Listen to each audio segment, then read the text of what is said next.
Si vous m'aimez, gardez mes commandements, et moi je prierai le Père, et il vous donnera un autre consolateur, afin qu'il demeure éternellement avec vous, l'Esprit de vérité, que le monde ne peut recevoir, parce qu'il ne le voit point et ne le connaît point, mais vous, vous le connaissez, car il demeure avec vous et il sera en vous. Jean chapitre 14, versets 15, 16 et 17.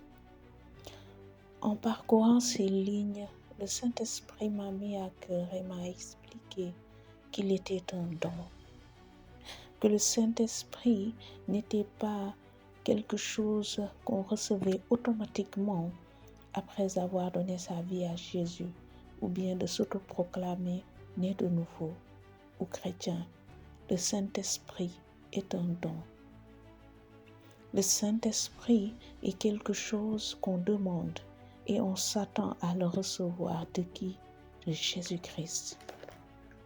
Nous le voyons dans Luc chapitre 11, verset 13, où le Seigneur expliquait à ses apôtres: « Si donc, méchants comme vous l'êtes, vous savez donner de bonnes choses à vos enfants, combien plus forte raison le Père céleste donnera-t-il le Saint-Esprit à ceux qui le lui demandent. » Donc le Saint-Esprit n'est pas quelque chose qu'on reçoit automatiquement, c'est un don. On le demande et on s'attend à le recevoir. Mais on le donne à qui? Parce que beaucoup demandent le Saint-Esprit. Mais ils sont dans quelle situation? Quelles sont leurs dispositions? Le Saint-Esprit est donné à ceux qui remplissent cette condition, laquelle ceux qui aiment le Seigneur. Comment? En gardant ses commandements. Parce que c'est la première phrase que le Seigneur a dit dans Jean 14, verset 15. Il a dit: « Si vous m'aimez, gardez mes commandements. » Une fois qu'on aime Jésus, en faisant quoi? En gardant ses commandements. Là, le Seigneur se porte lui-même garant. Parce que la suite, il dit: « Et moi ?» C'est la continuité. C'est la condition sine qua non. Si vous m'aimez et vous gardez mes commandements, moi-même, je prierai le Père. Et moi, je prierai le Père et il vous donnera.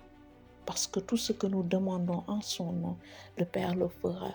Si nous l'aimons, si nous gardons ses commandements, alors lui-même, quand on lui demandera le Saint-Esprit, le Seigneur garantit qu'il nous le donnera afin qu'il demeure en nous. Alors, ne te mets pas seulement en train de crier: « Seigneur, donne-moi le Saint-Esprit, je veux le vivre, je veux l'expérimenter. » Commence par aimer le Seigneur. En quoi faisant? En gardant ses commandements. Et là, je peux te garantir de ce que nous prions, un Dieu fidèle qui demeure dans sa parole, Jésus-Christ de Nazareth, lui-même se chargera de prier le Père et il te donnera le Saint-Esprit. Demeure puissamment béni, que Dieu se manifeste puissamment dans ta vie par son amour en gardant ses commandements. Shalom.